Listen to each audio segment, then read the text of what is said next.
우리에게 주신 하나님 말씀 함께 보겠습니다. 하나님 말씀은 사무엘상 30장 1절로 8절입니다. 사무엘상 30장 1절로 8절 말씀입니다. 네, 저와 여러분이 한 절씩 교독해서 말씀 읽도록 하겠습니다. 제가 먼저 읽겠습니다. 다윗과 그의 사람들이 사흘 만에 시글락에 이를 때에 아말렉 사람들이 이미 네겝과 시글락을 침노하였는데 그들이 시글락을 쳐서 불사르고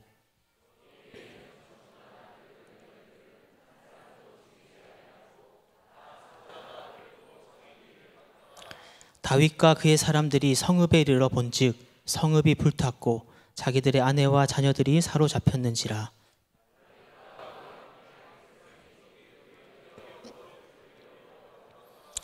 다윗의 두 아내 이스라엘 여인 아히노암과 갈멜 사람 나발의 아내였던 아비가일도 사로잡혔더라.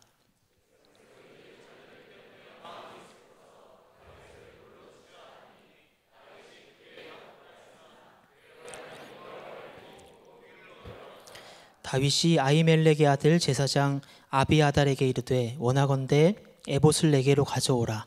아비아달이 에봇을 다윗에게로 가져가매 다윗이 여호와께 묻자와 이르되 내가 이 군대를 추격하면 따라잡겠나이까 하니 여호와께서 그에게 대답하시되 그를 쫓아가라. 내가 반드시 따라잡고 도로 찾으리라. 아멘. 제가 요한복음 14장 27절 말씀을 읽어드리겠습니다. 평안을 너희에게 끼치노니 곧 나의 평안을 너희에게 주노라. 내가 너희에게 주는 것은 세상이 주는 것 같지 아니하니라. 너희는 마음에 근심도 말고 두려워하지도 말라. 아멘. 이 시간 주님이 주시는 평안이 하늘로부터 부어지는 평안이 오늘 예배드리는 저와 여러분 안에 충만하시기를 간절히 축복합니다. 한 설문조사 기관에서 행복하게 또 평안하게 살아가기 위해 필요한 것이 무엇인지에 대한 설문조사를 했다고 합니다. 이 설문조사에서 가장 많이 나온 대답이 무엇이었을까요? 사람들이 무엇이 있으면 가장 행복하고 평안할 수 있다라고 생각할까? 그 가장 많은 대답은 돈이었습니다. 거의 50% 가까이의 사람들이 돈이라고 대답했다고 합니다. 그리고 이 돈이 필요하다라고 답한 응답자 중에 그러면 돈이 얼마 정도 있어야 되는가 하는 질문을 했다고 해요. 그랬더니 대부분의 사람들이 최소 10억 이상은 있어야 한다라고 답을 했다고 합니다. 최소 10억 이상을 갖고 있어야 평안하게 산다라고 많은 사람들이 생각한다라는 것이죠. 이 조사 결과에 의하면 여러분은 어떠십니까? 10억이 있으세요? 10억이 있어서 평안하신가요? 네. 저는 평생 이 기준이면 평안하지 못할 것 같습니다. 많은 사람들이 행복과 평안을 찾기 위해서 밤낮으로 고생하며 일합니다. 하지만 정작 가정에서는 돈 버느라 부부와의 관계, 자녀와의 관계에 문제가 발생하게 되는 것들을 보게 되죠. 평안을 얻으려고 10억을 버는 동안 주어진 평안은 다 깨어지고 잃어버리고 사는 것입니다. 잘못된 평안을 쫓고 있기 때문에 이런 문제가 발생하는 것이죠. 평안이라고 번역된 헬라어 두 단어가 있습니다. 하나는 팍스라는 단어이고 하나는 에이레네라는 단어입니다. 팍스 로마나라는 말을 아마 들어보셨을 것입니다. 로마의 평화라는 뜻이죠. 이 팍스는 전쟁이 없고 어떤 상황과 환경적으로 아무런 어려움이 없는 상태를 말하는 것입니다. 즉, 이 팍스의 평화는 재정적으로 부유하고 몸도 건강할 때, 나라가 부강할 때 누리는 평화가 이 팍스란 평화입니다. 그런데 예수님이 사용하신 단어는 이 팍스가 아니라 에이레네입니다. 다시 요한복음 14장 27절 말씀을 보시면 평안을 너희에게 끼치노니 곧 나의 평안을 너희에게 주노라. 에이레네의 평안을 준다라는 것이죠. 내가 너희에게 주는 것은 세상이 주는 것 같지 아니하니라. 팍스의 평안이 아니라는 것입니다. 그래서 에이렌의 평안을 너희에게 주니까 너희는 마음에 근심도 말고 두려워하지도 말라. 그렇게 예수님이 우리에게 말씀하시는 겁니다. 예수님이 말씀하신 평안, 이 에이렌에는 구약 성경의 샬롬을 말하는 것입니다. 여러분, 샬롬은 외적으로 또 상황과 환경적으로 아무런 고통과 걱정과 문제가 없는 것을 말하는 것이 아닙니다. 샬롬은 매우 관계적인 용어입니다. 즉, 평화의 왕이신 예수님을 통해서 하나님과 나와의 관계에 묶인 것이 풀어지고, 평화의 왕이신 예수님을 통해서 하나님과 나 사이에 끊어져 있던 것들이 연결되고, 굽어져 있던 게 펴지고 바르게 되어지는 것, 그것을 누리는 것이 바로 샬롬이라는 것이죠. 그것이 평안입니다. 예수님께서 말씀하신 평안이 바로 이 샬롬, 에이레네의 평안인 것입니다. 사랑하는 여러분, 저와 여러분은 어떤 평안을 추구하고 살아가십니까? 또 우리의 삶 속에서 어떤 평안을 누리며 살아가고 계십니까? 팍스의 평안이십니까? 아니면 에이렌의 샬롬의 평안이십니까? 작년부터 코로나로 힘든 시기를 보내면서 주님께서 제 안에 더욱 분명하게 깨닫게 하신 것이 있습니다.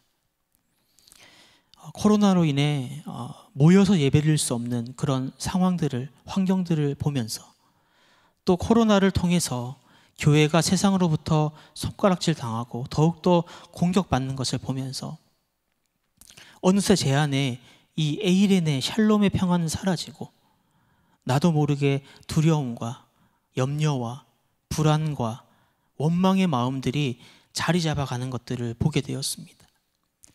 그리고 그것으로 인해서 평안이 아닌 다른 것들로 내 마음이 채워져 가는 이것을 통해서 내 영혼이 서서히 힘을 잃어가는 것들을 보게 되었습니다. 저는 이 시기를 지내면서 발생되는 가장 큰 문제는 눈앞에 펼쳐지는 코로나가 상황과 환경과 문제가 아니라 이것들을 통해서 내 안에 평안을 잃어버리는 내 내면의 문제가 가장 큰 문제라는 것들을 다시 한 번 더 이 시간들을 통해서 깨닫게 되었습니다. 많은 사람들도 코로나뿐 아니라 여러 가지 문제와 또 삶 속에서 쉽지 않은 상황과 현실을 마주하면서 또 어려운 시간들을 지나면서 나도 모르게 내 마음 안에 두려움과 염려와 불안과 또 원망과 분노가 쌓여가게 된다라는 것이죠. 이로 인해 에이렌의 샬롬의 평안, 그 평안이 사라져 버리는 것, 나도 모르는 사이에 그 평안이 내 안에서 사라져 버리는 것, 그것이 가장 큰 문제인 것입니다. 여러분, 10억이 없는 것이, 자녀의 문제가 있는 것이, 직장에 어떤 문제가 있는 것이, 뭔가 내가 하고 싶은 대로 일이 잘 풀리지 않는 것이, 건강에 문제가 있는 것이 진짜 나의 문제가 아닌 것입니다. 팍스의 평안이 없는 것, 그것이 진짜 문제가 아닌 것입니다. 이로 인해 에이렌의 샬롬의 평안이 사라져 버리는 것이, 나도 모르게 그 평안이 사라져 버리는 것이 가장 큰 문제라는 것이죠. 안타깝게도 많은 사람들이 어떻게 해야 평안한지, 어떻게 해야 무엇이 참 평안인 것인지 모르고 살아가고 있습니다. 그리고 그것이 하나님을 모르는 사람들이나 하나님의 자녀인 우리나 별 차이 없이 산다는 것이 참 안타까운 일입니다. 우리도 우리의 삶을 잘 돌아보면 걱정과 염려에 있어서는 풍요로운데 평안함에 있어서는 매우 빈곤한 것들을 보게 됩니다. 그래서 저는 오늘 여러분과 함께 이 말씀을 나누고 싶습니다. 도대체 평안은 어디서 어떻게 오는 것일까? 또 그 평안은 어떻게 누릴 수 있는 것일까? 오늘 사울과 다윗의 모습을 통해 살펴보겠습니다. 사무엘상 말씀을 보면 사울과 다윗이 똑같이 두렵고 똑같이 불안한 상황 가운데 있습니다. 그런데 똑같이 정말 두렵고 불안한 그 상황 속에서 두 사람의 반응과 대처가 완전히 다른 것을 보게 됩니다. 먼저 사무엘상 28장 5절 6절 말씀입니다. 제가 읽어드리겠습니다. 사울이 블레셋 사람들의 군대를 보고 두려워서 그의 마음이 크게 떨린지라. 사울이 여호와께 묻자오되 여호와께서 꿈으로도 우림으로도 선지자로도 그에게 대답하지 아니하심으로. 말씀을 보니까 사울 왕이 블레셋 군대와 전쟁을 치러야 하는 위기를 만나게 되었습니다. 그래서 두려워서 사울 왕이 떨고 있어요. 그리고 사울 왕이 두려워서 첫 번째 반응은 잘했습니다.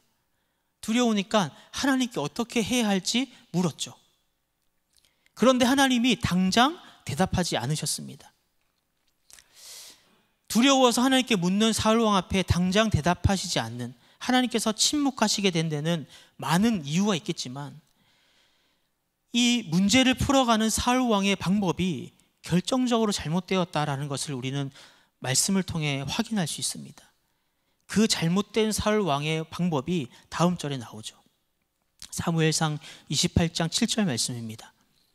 사울이 그의 신하들에게 이르되 나를 위하여 신접한 여인을 찾으라. 내가 그리로 가서 그에게 물으리라 하니 그의 신하들이 그에게 이르되 보소서 엔돌에 신접한 여인이 있나이다. 사울 왕이 하나님께 물었고 하나님의 응답이 없고 하나님의 말씀이 없었죠. 그러면 사울 왕이 해야 되는 것은 무엇입니까? 하나님의 응답이 없고 말씀이 없으면 자신의 모든 것, 다른 것, 모든 것 다 내려놓고 사울 왕을 죽기를 각오하고 금식을 해서라도 하나님께 나아가 매달려야 합니다. 그게 사울 왕이 할 수 있는 유일한 일이죠. 그런데 사울 왕은 그렇게 하지 않았습니다. 하나님께 물었어요. 그런데 즉각 응답이 없자 바로 잡신의 영향을 받는 신접한 여인을 찾아갔습니다. 그 신접한 여인들도 사울 왕 자신이 다 쫓아낸 사람들이었습니다. 잡신의 영향을 받는 신접한 여인들이 그 전에 이미 사울 왕이 다 쫓아내버렸어요. 근데 자신의 손으로 쫓아내버린 잡신의 영향을 받는 그 신접한 여인을 자신의 발로 찾아가고 있는 것입니다. 사울이 하나님 말씀이 없으니까 무당을 찾아간 것입니다. 결국 이 일로 사울 왕은 망하게 된 것이죠. 무당에서 회심하신 심선미 성도님, 저희 교회에서도 간증하셨죠. 간증하시면서 자신이 무당으로 있을 때 그렇게 교회 다니는 사람들이 많이 찾아왔다고 말씀하셨어요. 단골 손님 중에도 꽤 많은 사람들이 교인이라는 거죠. 오늘날 꽤 많은 성도들이, 하나님을 믿는다라는 성도들이 답답한 마음에 사울과 같은 어이없는 짓을 하고 있는 것입니다. 또 나는 무당 찾아가지 않아요. 무당을 찾아가지 않는다고 해도 뭔가 하나님의 응답이 없고 답답해지면 여지없이 우리는 내 방법, 또 나의 경험, 또 내 짧은 지식, 또 다른 무언가를 찾고 의지할 것들을 얼마나 많이 찾고 다니는지 모릅니다.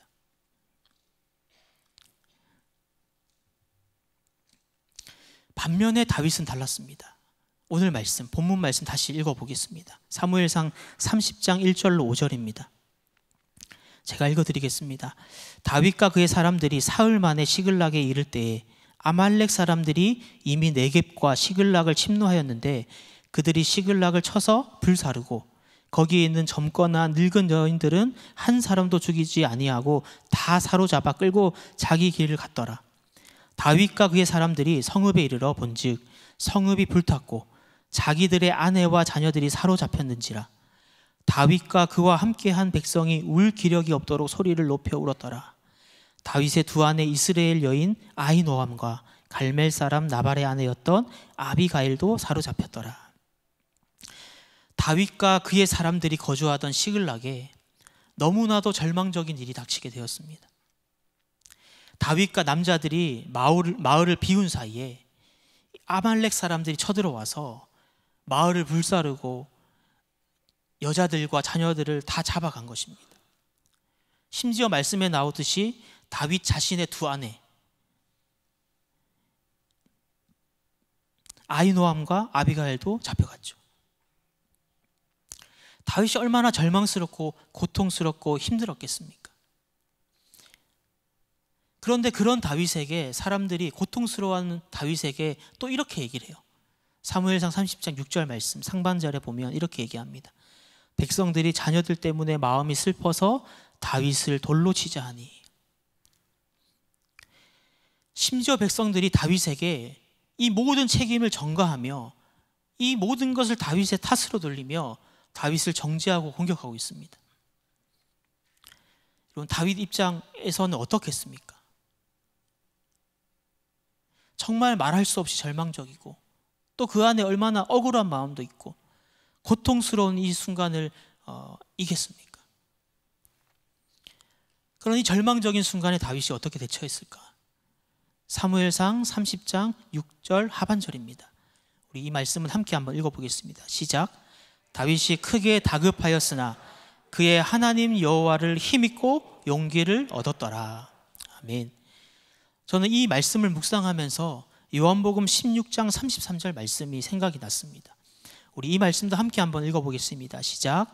이것을 너희에게 이르는 것은 너희로 내 안에서 평안을 누리게 하려 함이라. 세상에서는 너희가 환난을 당하나 담대하라. 내가 세상을 이기었노라. 아멘.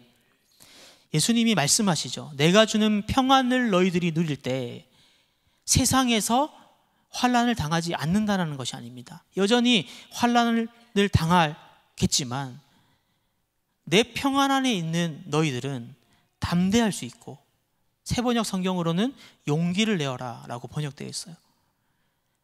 그 환난의 때에 용기를 낼 수 있고 세상을 이길 수 있다 라고 말씀하시죠. 이 말씀과 연결해서 보면 여러분, 다윗은 이 다급한 환난 가운데서 여전히 하나님의 평강이 그와 함께 했다는 것입니다. 그 평강 안에서 다윗이 용기를 얻어서 절망과 억울함과 그 고통에 매몰되지 않고 주저앉지 않고 하나님의 방법대로 반응할 수 있게 되었다는 것이죠. 갑자기 되어진 것이 아니라 그렇게 반응하고 다윗이 이렇게 말합니다. 사무엘상 30장 7절 8절 말씀입니다. 우리 함께 읽어보겠습니다. 시작. 다윗이 아히멜렉의 아들 제사장 아비아달에게 이르되 원하건대 에봇을 내게로 가져오라. 아비아달이 에봇을 다윗에게로 가져가매 다윗이 여호와께 묻자와 이르되 내가 이 군대를 추격하면 따라잡겠나이까 하니 여호와께서 그에게 대답하시되 그를 쫓아가라. 네가 반드시 따라잡고 도로 찾으리라. 아멘. 여러분, 다윗은 그 절망과 고통 앞에서 성경의 고백처럼 크게 다급하였습니다. 하지만 주님의 평안 안에서 용기를 내었고 상황과 환경과 문제 앞에서 바로 자신의 시선과 마음을 하나님께로 고정했습니다. 그리고 하나님께 물었고 하나님께서는 대답해 주셨습니다. 사랑하는 여러분, 다급할수록 하나님께 나아가십시오. 우리에게 이 태도가 정말 중요합니다. 우리는 다급하면 다급할수록 주님이 주시는 평안을 놓치지 않고 잃어버렸는지 우리가 돌아보고 그 평안을 놓치지 않고 우리의 시선과 마음을 하나님께로 고정해야 합니다. 우리는 고통스러우면 고통스러울수록 주님이 주시는 평안을 놓치지 않고 우리의 시선과 마음을 하나님께로 고정해야 합니다. 여러분, 우리는 억울하면 억울할수록 주님이 주시는 평안을 놓치지 않고 잃어버리지 않고 우리의 시선과 마음을 하나님께로 고정해야 합니다. 여러분, 위기와 두려움과 고통 앞에서 사울과 다윗 두 사람 다 하나님께 여쭈었습니다.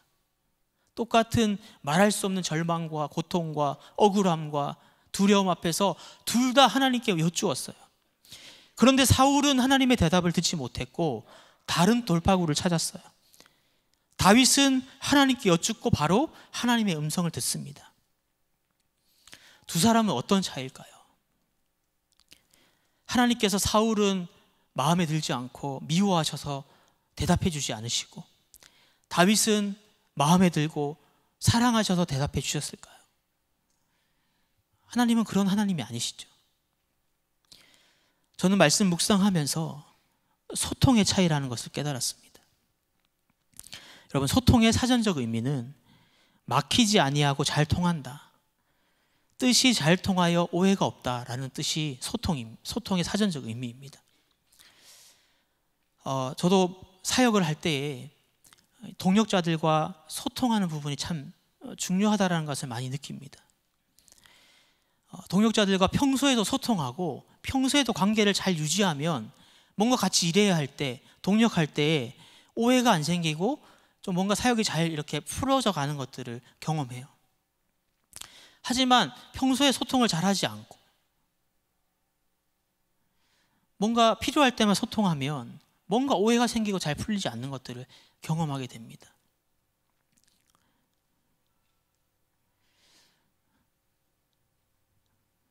부부 사이도 마찬가지입니다. 부부가 평소에 잘 소통하고 대화하면 뭔가 중요한 순간에도 오해가 생기지 않고 그 일들이 잘 풀어져 가는 것들을 보게 됩니다. 하지만 평소에 부부가 서로 대화하지도 않고 소통하지도 않으면 정말 별거 아닌 사소한 일에도 오해가 생기고 문제가 더 커지게 되는 상황에 이르게 되죠. 어제 밤에 설교문을 완성하고 제 아내에게 설교문 컨펌을 받았습니다. 네. 아내가 설교문을 읽으면서 제일 은혜 받은 부분이 이 부분이라고 얘기를 하더라고요. 그래서 우리도 평소에 소통을 좀 잘하자. 네, 알겠습니다 하고 이렇게 대답을 했습니다. 네, 뭐 그렇다고 자주 싸워서 그런 건 아니고요. 네, 거의 싸우지 않습니다. 여러분, 오해는 하지 마시고 우리가 더 소통하면서 더 사랑하자, 이런 의미로 피드백을 해줬어요. 부부 관계도 마찬가지죠. 여러분, 직장 또 사업장에서도 마찬가지라고 생각합니다. 여러분, 직장의 상사 혹은 동료들과 평소에 잘 소통하고 관계를 잘 맺어야 뭔가 일을 할 때도 오해가 생기지 않고 잘 풀어져 가게 됩니다. 그렇죠? 하지만 평소에 상사가 마음에 안 들고 같이 일하는 동료들이 마음에 들지 않는다고 소통하지 않고 관계를 잘 맺지 못하면 사소한 일에도 오해가 생기고 일을 하면서도 잘 풀리지 않는 것들을 경험하게 되죠. 부모와 자녀와의 관계도 마찬가지입니다. 자녀들이 사춘기가 찾아오고 그러면서 대화가 끊어지고 소통이 되지 않으니까 결정적인 순간에 대화가 되지 않고 더욱더 그 관계가 악화되어 가는 것들을 보게 됩니다. 여러분, 사울은 문제 앞에서 다급하게 하나님을 찾았습니다. 그런데 문제는 사울은 필요할 때만 하나님을 찾았다는 것입니다. 평소에 하나님과 소통하며 하나님과 교제하며 하나님과 동행하며 살아가는 삶이 아니라 하나님의 도움이 뭔가 필요할 때, 급박할 때, 그때만 하나님을 찾았다는 거예요. 그래서 평소에 사울 안에는 에이렌의 샬롬의 평안이 없었던 것입니다. 왜냐하면 하나님과의 소통과 교제와 동행이 없었기 때문이죠. 그래서 그 결정적인 순간에 용기를 낼 수 없었고, 그래서 그 문제 앞에서 잘못된 방향으로 나아가게 되었습니다. 반면에 여러분, 다윗은 문제 앞에서만 하나님을 찾은 것이 아닙니다. 그는 어려서부터 늘 하나님과 소통하며 대화하며 동행하는 삶을 살았죠. 그래서 다윗은 다급한 상황 앞에서, 결정적인 순간 앞에서 여전히 에이렌의 샬롬의 평안이 작동되었고 용기를 낼 수 있었고, 상황과 환경과 문제 앞에서 하나님의 음성을 듣고 하나님의 뜻대로 나아갈 수 있었다라는 것입니다. 여러분, 다윗이 늘 하나님과 소통하며 대화했다라는 증거는 성경에 너무나도 많이 기록되어 있습니다. 오늘 두 군데만 찾아보겠습니다. 먼저는 시편 16편 2절과 8절입니다. 우리 함께 한번 읽어보겠습니다. 시작. 나더러 주님에 대하여 말하라면 하나님은 나의 주님, 주님을 떠나서는 내게 행복이 없다 하겠습니다. 주님은 언제나 나와 함께 계시는 분, 그가 나의 오른쪽에 계시니 나는 흔들리지 않는다. 다윗의 고백입니다. 주님은 언제나 나와 함께 하시고 내 오른쪽에 계시는 분이라고 고백해요. 언제나 내 오른쪽에 계시는 분이라고 고백해요. 그리고 자신은 한순간도 언제나 함께 하시는 주님을 떠나서는 행복을 찾을 수 없다, 평안을 찾을 수 없다 고백하는 것입니다. 여러분, 다윗에게 주님은 자신이 필요할 때만 찾고 필요할 때만 함께 하시는 분이 아니었습니다. 다윗에게 있어서 주님은 언제나 함께 계시고 그 주님은 언제나 소통하는, 동행하는 분이었던 것입니다. 한 군데만 더 찾아보겠습니다. 시편 27편 3절 4절입니다. 우리 이 말씀도 함께 한번 읽어보겠습니다. 시작. 군대가 나를 치려고 애워싸도 나는 무섭지 않네. 용사들이 나를 공격하려고 일어날지라도 나는 하나님만 의지하려네. 주님, 나에게 단 한 가지 소원이 있습니다. 나는 오직 그 하나만 구하겠습니다. 그것은 한평생 주님의 집에 살면서 주님의 자비로우신 모습을 보는 것과 성전에서 주님과 의논하면서 살아가는 것입니다. 아멘. 여러분, 다윗은 자신의 단 한 가지 소원은 항상 주님의 얼굴을 바라보고 주님과 의논하며 살아가는 것, 소통하며 살아가는 것, 교제하며 살아가는 것이 자신의 한 가지 소원이라 고백하고 있는 것입니다. 여러분, 이 고백은 다윗이 평안하고 형통할 때 했던 고백이 아닙니다. 3절 말씀을 다시 보시면 군대가 나를 에워싸고 용사들이 자신을 공격하려고 일어난다, 그렇게 말하고 있습니다. 다윗이 전쟁 중에 두렵고 고통 중에 있을 때 다윗은 이렇게 고백한 거예요. 자신의 목숨을 지켜주십시오. 이 전쟁 중에, 이 불리한 전쟁 중에 내가 죽을까 두렵습니다. 하나님, 소원입니다. 내 목숨을 지켜주십시오. 이 질 수밖에 없는 전쟁, 하나님 승리하게 해주십시오. 그것이 다윗의 간절한 소원이 아니라, 그때도 다윗의 간절한 소원은 문제 해결이 아니라 여전히 두려울 수밖에 없는 상황에서도 그의 최우선순위에는 하나님과 소통하며 교제하며 동행하는 삶, 그것이 다윗의 간절한 소원이었다라는 것이죠. 이 다윗의 태도, 이 다윗의 삶이 오늘 우리에게 꼭 필요한 태도이고 삶이 되어야 하는 줄 믿습니다. 여러분, 사울처럼 내가 필요할 때, 뭔가 두려울 때, 뭔가 힘들 때, 도움이 필요할 때만 찾고 응답이 없으면 잘못된 선택을 하고 또 낙심하고 절망으로 빠져드는 삶이 아니라 다윗처럼 내 안에 계신 성령님께 매일 묻고 소통하고, 그러면서 주시는 성령님이 주시는 마음을 깨닫고 늘 내 안에 에이렌의 샬롬의 평안 가운데 살다가 환난이 오고 문제가 발생했을 때도 평소처럼 그 주님과 소통하며 하나님의 뜻을 따라가며 그렇게 용기를 내어 승리하는 저와 여러분 되시길 축복합니다. 사랑하는 여러분, 돈 우리에게 평안을 줍니다. 그렇습니다. 건강해야 평안하죠. 그러나 세상에서 가장 강력한 평안이 무엇인지 아십니까? 바로 평화의 왕이신 예수님이 내 안에 계신 그것이 평안입니다. 그리고 그 그리스도인들이 이 예수님으로 인해 평안을 누리고 그 평안을 누리는 것을 통해 예수님의 살아계심이 증거되어지고 그때 비로소 하나님의 영광이 드러나게 되는 것이죠. 우리의 삶을 통해서. 말씀을 시작하면서 읽었던 우리 요한복음 14장 27절 말씀, 우리가 다시 한 번 더 읽었으면 좋겠습니다. 시작. 평안을 너희에게 끼치노니 곧 나의 평안을 너희에게 주노라. 내가 너희에게 주는 것은 세상이 주는 것 같지 아니하니라. 너희는 마음에 근심도 말고 두려워하지도 말라. 아멘. 여러분, 요한복음에서 말씀하신, 예수님이 말씀하신 이 평안은 예수님이 우리와 같은 육신으로 계실 때, 이 땅에 육신으로 계실 때 누리셨던 평안입니다. 여러분, 예수님이 이 땅에서 온갖 모욕과 저주를 받으면서도 누리셨던 평안이에요. 이 평안은, 여러분, 이 평안은 예수님이 이 땅에서 굶주림과 헐벗음, 제자들의 그 배신 속에서도 예수님이 누리셨던 그 평안입니다. 여러분, 이 평안이 예수님이 십자가 지시기 전 그 두려움과 괴로움과 외로움 가운데서도 누리셨던 그 평안이 바로 이 평안입니다. 예수님이 이 땅에서 직접 누리셨던 그 평안 자체를 우리에게 주신다라는 것입니다. 어떻게 이것이 가능합니까?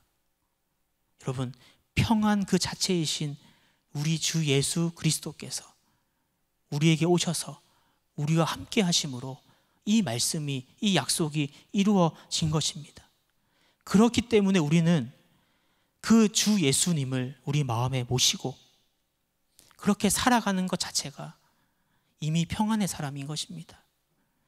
그 예수님의 평안이 가정에서, 또 내 직장에서, 내 사업장에서 드러나 그곳에 그 예수님의 살아계심과 역사하심이 드러나고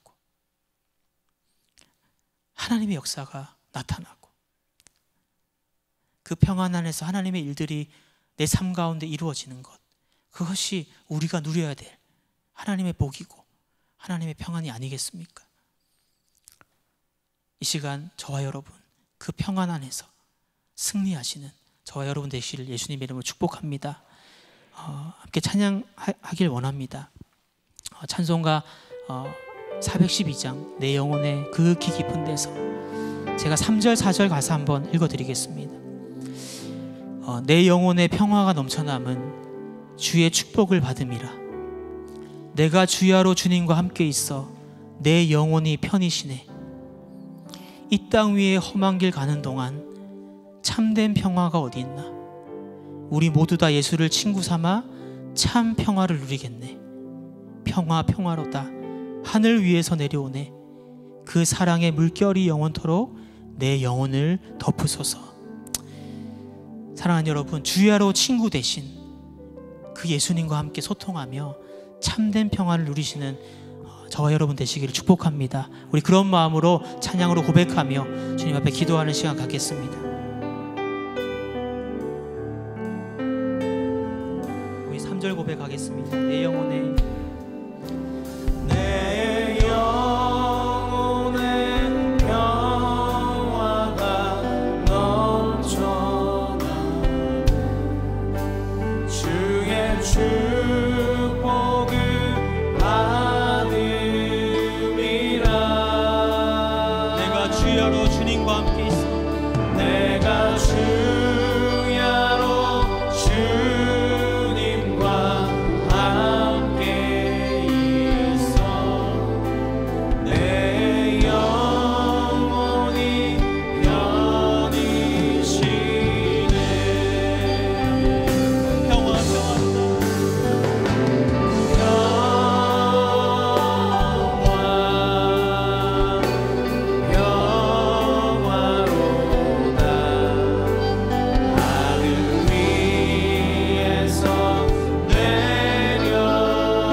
예수를 친구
한번 고백합시다. 나의 평생에 단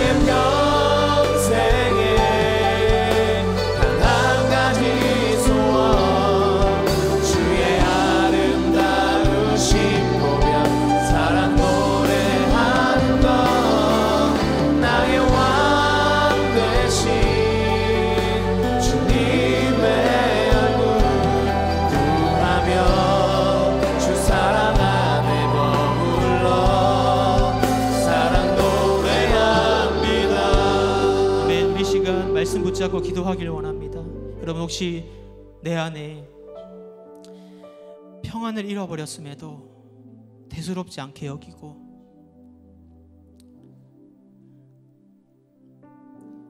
살아가고 있지는 않은지 우리가 돌아보길 원합니다.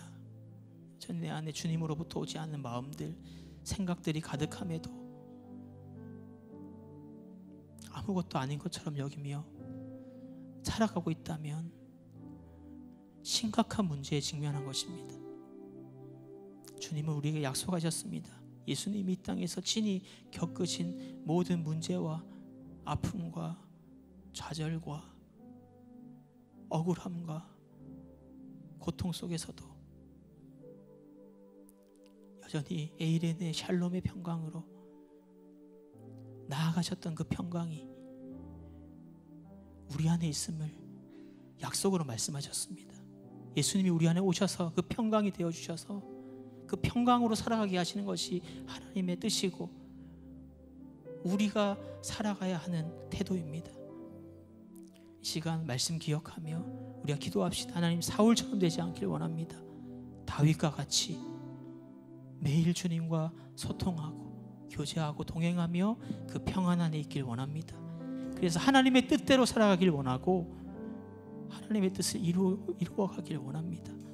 역사하여 주옵소서. 이 시간 말씀 기억하며 우리 주님의 이름을 크게 한번 부르시고 간절한 마음으로 기도하겠습니다. 주여,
하나님께서 우리에게 약속하신, 허락하신 그 에이렌의 샬롬의 평안 안에 우리가 머물지 못하고 문제의 상황과 환경 앞에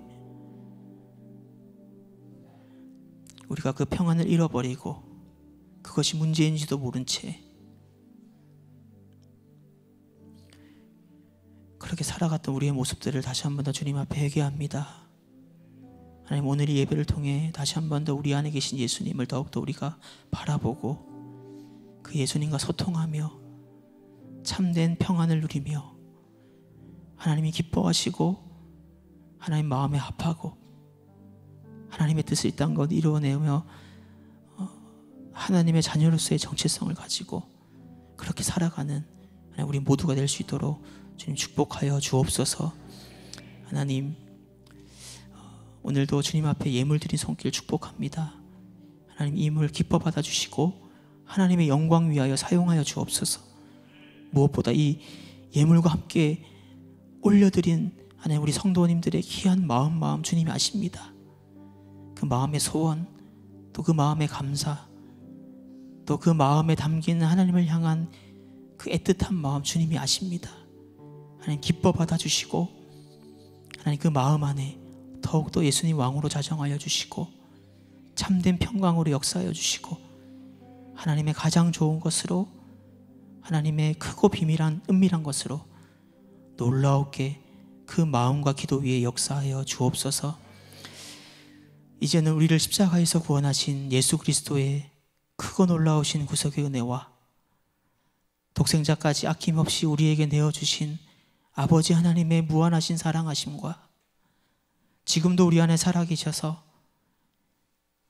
내 안에 계신 주님과 소통하며 에이렌의 샬롬의 평강으로 살아갈 수 있도록 우리를 도우시고 이끄시는 성령님의 교통하심이 오늘 주님 앞에 나와 예배하고 오늘 말씀대로 살아가기로 결단하는 사랑하는 주의 자녀들 머리 위에 이제부터 영원까지 함께 하시기를 간절히 축원하옵나이다.